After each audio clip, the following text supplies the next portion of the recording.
Yo, yo, yo. Welcome, everybody. Maniacs, man. Welcome to the pregame show. Hey, man. Appreciate you guys for jumping in. I see Brian. I see Taurine, T Double, King Booker World, Smitty. Thank you guys. Thank you guys for jumping in here with us, man. This is going to be good. We only have a little bit of time here. We're going to try and move as fast as we can. But all I know is this is the last preseason pregame for us. Everything from here will be preseason, regular season stuff. So look out for some schedule changes moving forward based on their game schedule. So, hey, man, it's a lot of dreams that are going to be made today. There are going to be several that are crushed. There's probably a few guys out there on that field today, probably suiting up in a uniform, yet alone a Bears uniform, a uniform altogether for their last time. And that's sad, but everything that lives has to come to an end. And so for somebody's career, it's going to be a few guys out there that won't ever suit up again, man. They'll be doing something else somewhere else. And that's sad and unfortunate. But we got a lot to talk about in a little bit of time, guys. Kids, what are you thinking so far, man? There's a season, turn. There's an old song back in the day about change, and that's sort of how she goes today. We're going to take a look at a whole bunch of really cool stuff. Look at some of these players, see whether they cut the mustard or they don't cut the mustard. I'm excited to get into it. Triple R, what do you say?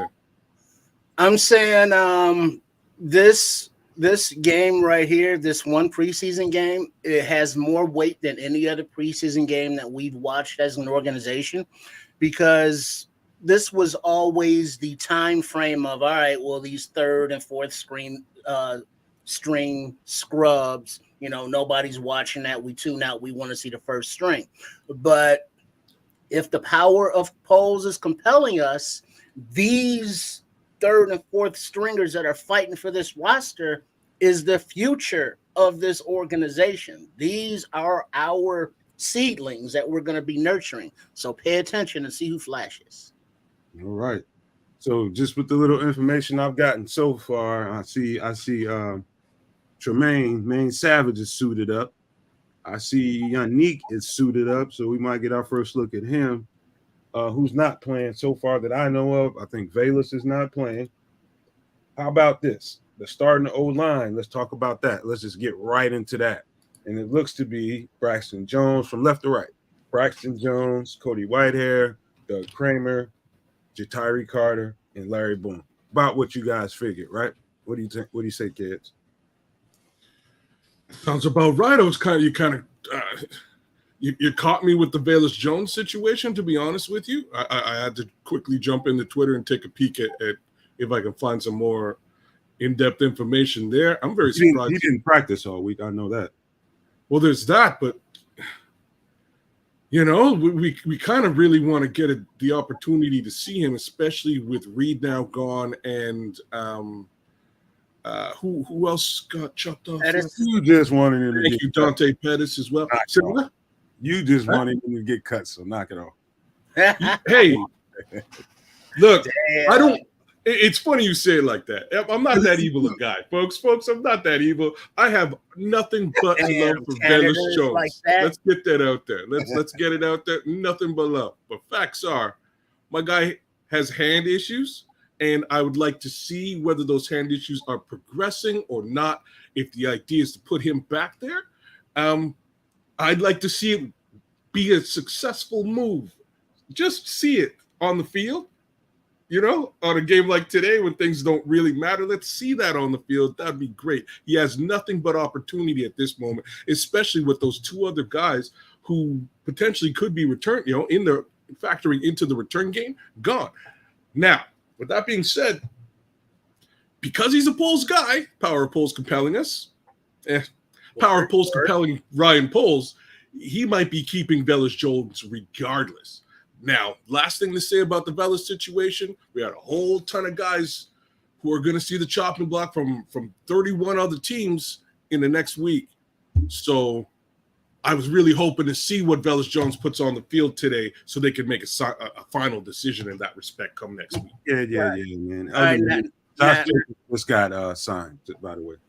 Who did? Josh Jacobs. To where? The Raiders. They signed him in a 1-year deal with $12 million. Okay.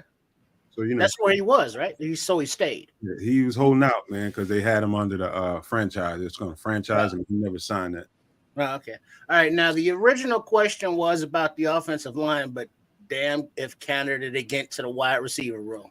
But going back to the offensive line, hearing that actually Jatiri starting at right guard and Bourne at right tackle, I would love to see everybody healthy and the actual starting five actually get some reps together going into the season. But now our entire right side is our projected swing tackle and backup right guard.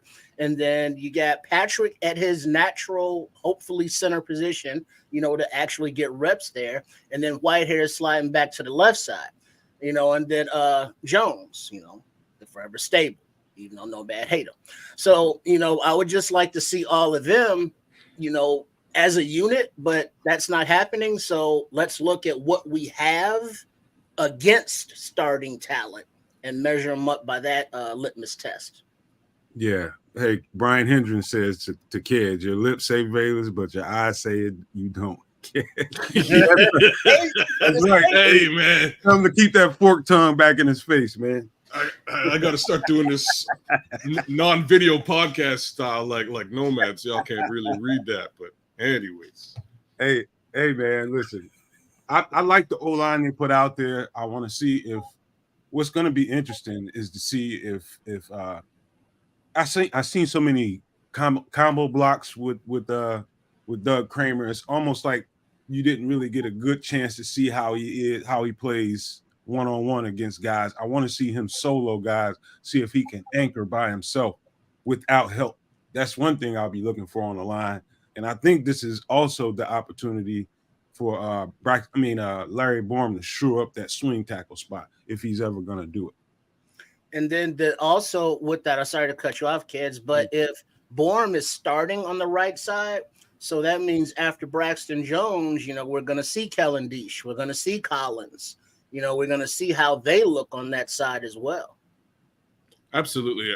I'm really interested in the Kramer situation too. I did hear some speculation earlier today that he might be starting over Patrick. I think Patrick may have some level of injury. No, man. So you didn't hear. I'm not 100%. Hey, man, don't be 100% before you be doing stuff like that, man. You just made that up. I didn't make it up. I was listening to Dion and Sylvie this morning, and that's what they were saying. They're saying that Kramer's probably going to start at center. But, hey, man, I ain't in Chicago personally myself to tell you any different. So take it for what it's worth. I mean, him starting says more to we need to get another good look at him more than it says something about Lucas Patrick. They don't need to see Lucas Patrick, They know what Lucas Patrick brings to the table. All they need to know is if the guy's healthy or not. They need to see what Doug Kramer can maintain throughout he needs to get significant snaps out there today. I agree with that take as well, because at the end of the day, we do have a solid understanding of what Lucas Patrick brings to the table as well. We also, don't want to get him hurt either, right? Hold on. Let's interrupt this discussion. As of 5 minutes ago on the Twitter, Kevin Fishbane says Bears not in uniform or spotted during stretching. Eddie Jackson, Jaquan Brisker, Chase Claypool, Valus Jones Jr., Treston Ebner, Jalen Jones, Josh Blackwell, Dylan Cole, Darnell Wright, Lucas Patrick, Nate Davis, Tevin Jenkins, and DeMarcus Walker. Hey, you know what? Two names that stick out on that list for me. One of them I have a question mark by, but the other one I'm pretty sure is not going to make this roster. Dylan Cole being one, I think. Right. I think because we made some significant upgrades at the linebacker spot, I think there's no chance he's going to beat those two new guys we just brought in. And Josh Blackwell, availability might cost him a effing spot, man. And I don't like that. Mm-hmm. So, like, if him and Jalen Jones, both those guys, cornerbacks, have been out the extended amount of time together. Well, Jalen's played. However, we have not seen Blackwell in the preseason, and Stroman has made plays all preseason. Stroman could really solidify a spot out here today. And even if they could also keep Josh Blackwell on a practice squad if they want to, but man, it ain't looking good for him to make the 53. And we all had him predicted. He was a sure lock at that second slot spot. Well, there's something else to look out for today. That's an important spot. I'm just saying that's an important spot for us to figure out what the depth looks like. I think I'm going to pay a little bit more attention to that today as well. So sorry guys to bust the Lucas Patrick bubble. Looks like he's not going to be around. But as Nomad was saying, maybe it's just a situation where they just want to get more, a better and closer look at Kramer as that starting center and see what he looks like in that position, as well as potentially minimize, injury for Patrick. So that, Jones left to right, Jones, Whitehair, Kramer, Carter, Borum. The future is here, people. The future is here. One of the more pleasing things about this preseason, I've said it the last couple of games, is how the second unit offensive line has emerged. Some of the backups like Leatherwood, Jatiri Carter, Borum, all those guys, man, even Kramer. It made me feel good to see how well they were playing. I think it's bad that guys got injured and we can't play the starting offensive line, but it's going to be really good for those guys to shore up their 53-man spot. And it's like somebody like Doug Kramer, everybody thinks he's a lot to make this roster. I don't know that he is. I like him so far, but there could be a guy or two out there that can be an upgrade to him. So we need to see if he can maintain out there. I'm pretty sure he's probably going to play most of the game. Yeah, I would also look for the name Lugg, who is the starter out there in Notre Dame. He's supposed to be a versatile right side, kind of the line guy. And see if that big African brother get any time out there at left tackle. Way late. Yeah, you know what I'm saying? But it's going to be an interesting hodgepodge of what's going on, because let's just say we don't want to test that depth unnecessarily. That man's so big. He's huge, that man. Well, this is what we're looking at out there. We say way late, but the starting unit, this is not really the starting unit. Maybe they take Braxton Jones out and Whitehair, and let the it's just such a hodgepodge. Everything's out the window now, and it's like Simo has got to get in his lab and figure out who's doing what. So King Booker World has jokes. He says reports say Lucas Patrick sneezed and bruised his side. So of course he's oh damn, a strained oblique. Oh. Come on, King. All right, listen, man. Before we run out of time, there's a couple more guys that we definitely need to touch on. All I'm gonna do is say the name. Y'all go ahead and tear it up. Say what you got to say about it, and I'll clean it up. Tyson Bagent. Woo! Go ahead, Canada. Kick it, Canada. I just love that we're both in the same mental space for this. It's a great thing for us to watch moving forward, because Okay, I'm not going to make the comparison I was about to make. I'm going to stop myself from making this comparison. All right, the game is in like 10 minutes. All right, forget it. I'm excited to watch the backup quarterback situation. I hope Bagent tears a strip out of PJ Walker, and that's my 2 cents on it. Chris? He's your number 2. After today, they're going to name him number 2. And I don't know who's going to be number 3. I hope PJ makes the cut, but it's all up in the air. But do you understand what that means, Chris? You understand what that means? What if they cut Peterman? No, if they make Bagent the number 2. Yeah, that means he earned it. No, that means if something goes down, you'll see a rookie playing quarterback. No, that doesn't make sense. I think I'm not. My mind is not even where he's going to be needed.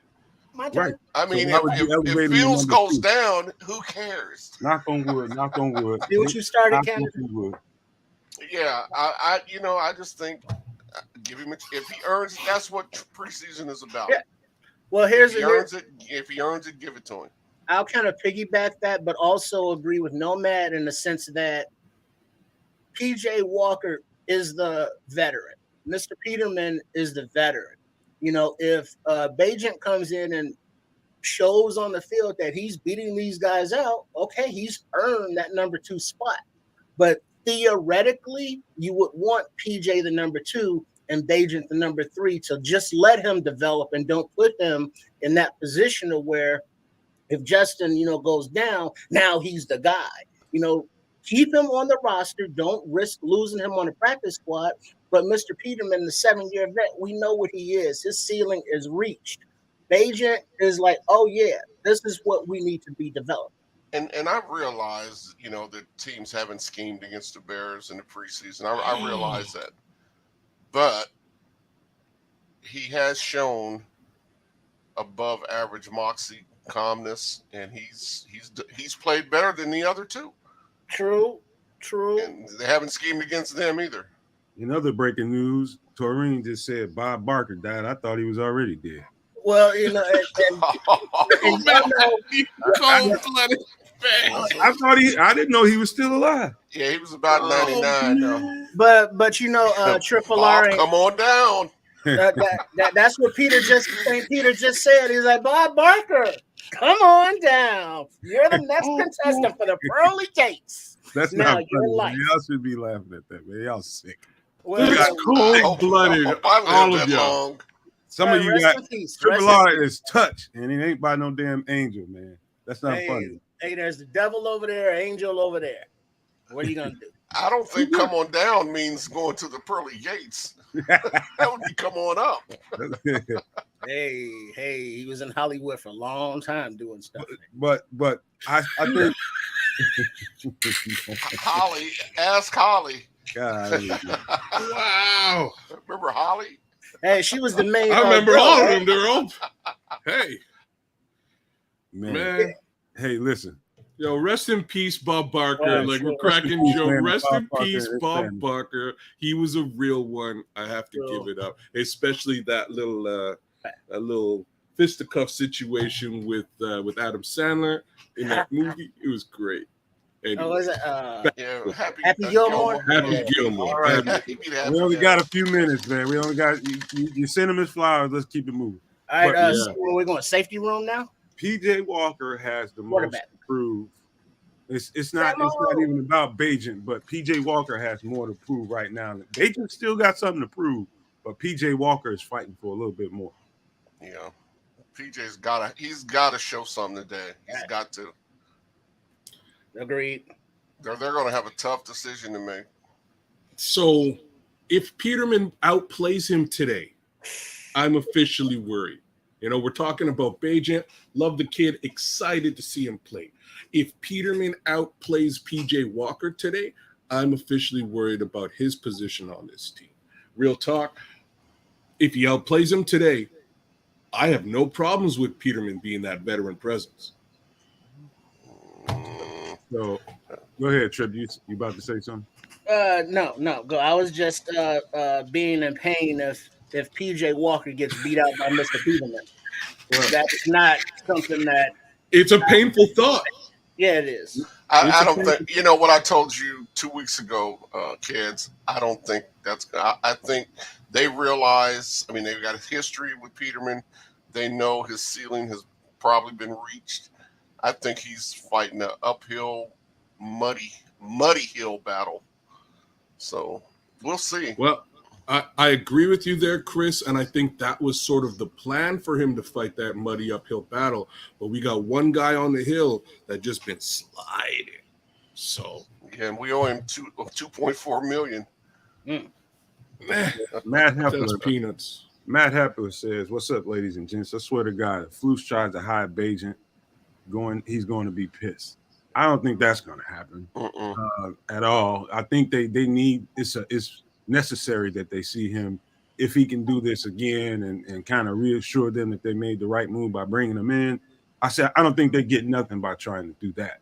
So I definitely don't see that coming. I think he'll play some good minutes, but I have a prediction, man. I've seen PJ play when the toughest when it got really tough for him and he really needed to perform. And I've seen PJ go out there and just light SHIT up, bro. I've seen that happen when they needed it. So PJ's got that gene in him where when he needs to play big, he'll play big. But we'll see what happens. Right on. All right. Well, I think if they need Peterman, he'll be right there on the street where they can find him. A cold-blooded show this afternoon. Cold-blooded across the board. Everybody just ill today, man. I don't know what's wrong with you guys, man.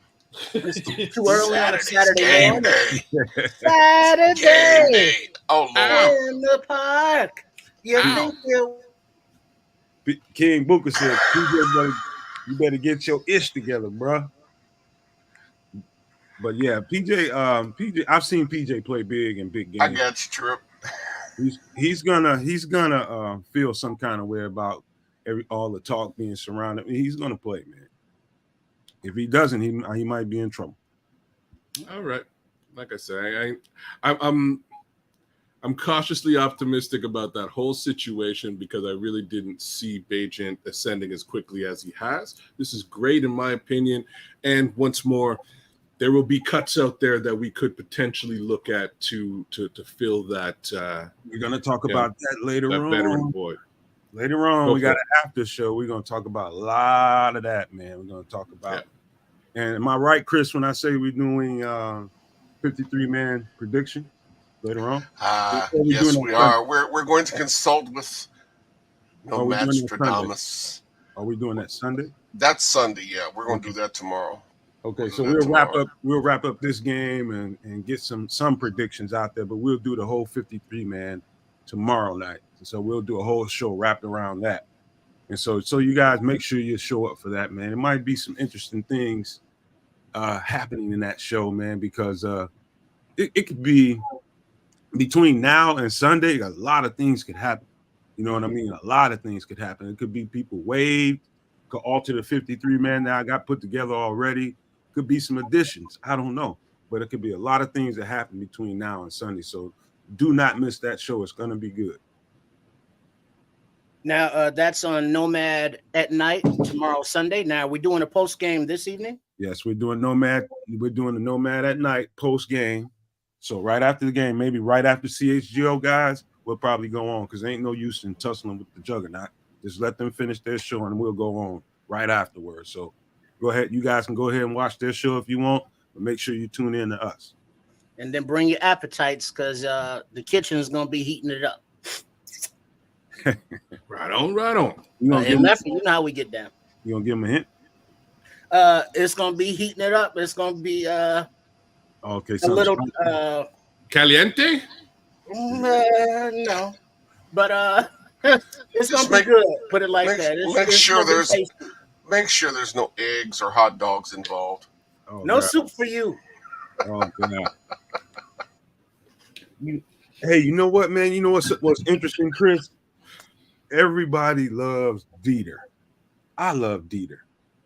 And somebody said no sardines, please. But there goes the dick. Brian Andrew keeping it real. Damn it, Brian. Hey, everybody loves Dieter. I love him. I'm always gonna say he's got a lot of upside because of how long he's been playing football. I mean, but I think this could be his last go around with the Bears. What do you guys think? I'm nodding heavily because, again, there's a plethora of humanity about to get cut. Decisions will be made.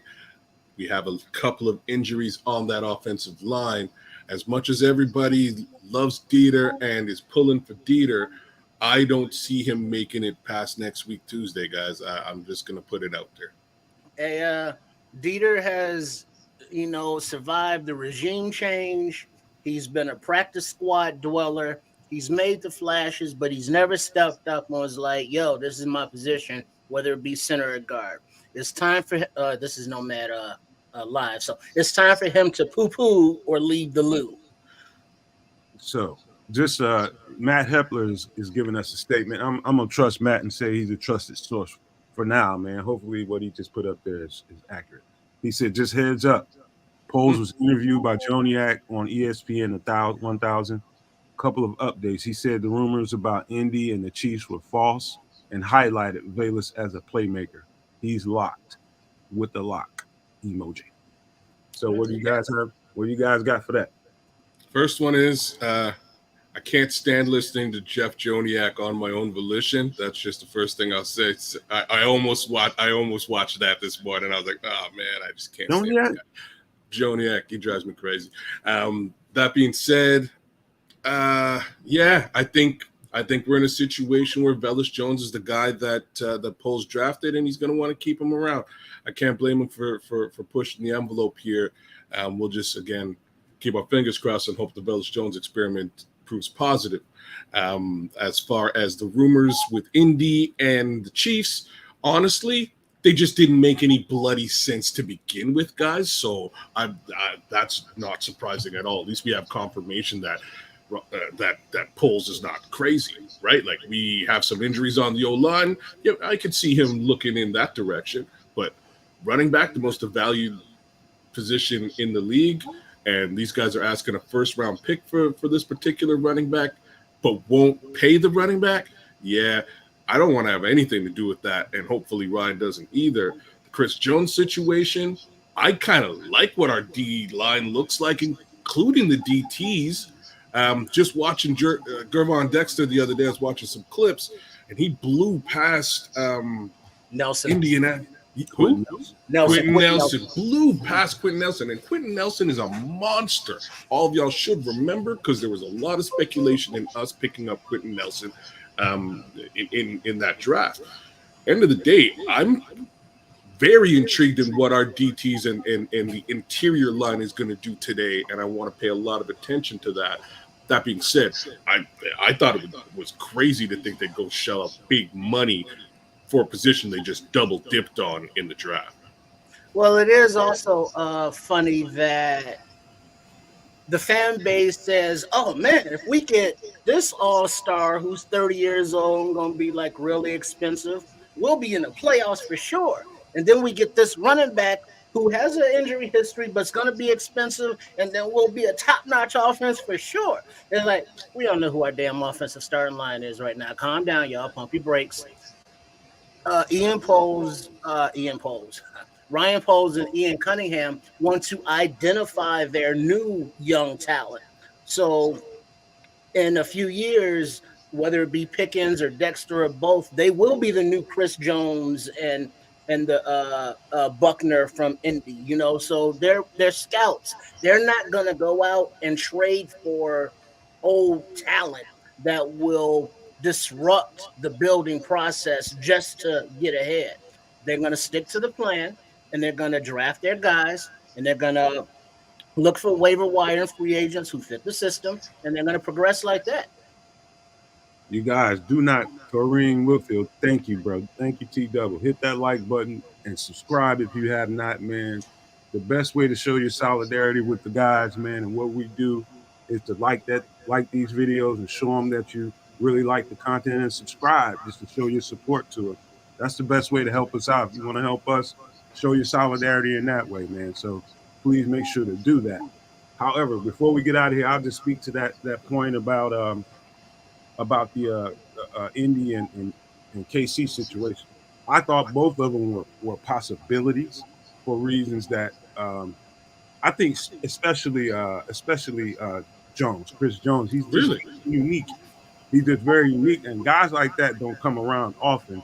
And if you look at it from the perspective of a fan, and you're trying to watch the GM's money and all that kind of stuff, you're gonna be like, no, don't do it. But he's a unique player and a game runner, and so to make that call is just simply smart. If you're Ryan Poles, whether or not you had any plans to do anything with that money or try to acquire that guy, same thing with Jonathan Taylor. It's just smart business. So if they made the call, there's nothing at all wrong with that. Matter of fact, he had better have made those calls. Whether he offered or not is two different things. I would have been okay with it had they made those moves, or either one of them. And I'm okay with them not doing it at the same time. So I will touch on John Taylor just a little bit. And guys, let me remind you, we got 3 minutes till game time. So be quick. Right on. So I'll wrap this up real quick. I think if we were to trade Foreman to them and sort of reduce his cap hit in exchange for John Taylor, that would have been an interesting conversation. Not Khalil Herbert. Everybody's saying get rid of Khalil. You keep your young developmental talent. You get rid of the older talent that you're actually going to pay for, and that reduces the cap hit for John Taylor. So again, that's interesting to me, but it's not a requirement, right? Like the fact is, if we're trading capital, we could use that capital to get an RB next year. So just doesn't pan out. Well, fellas, it's been fun. I enjoyed the conversation. I'm sure it's going to spill over into Nomad at Night after the game. So don't forget, guys, right after CHGO, we will be on, man, and we will give you a show, a pretty nice one. We're going to have a bunch of stuff to talk about on that. And you know how, baby, on Nomad at Night, man. So with that being said, guys, you want to wrap it up right quick while we still got a couple of minutes? Bear down.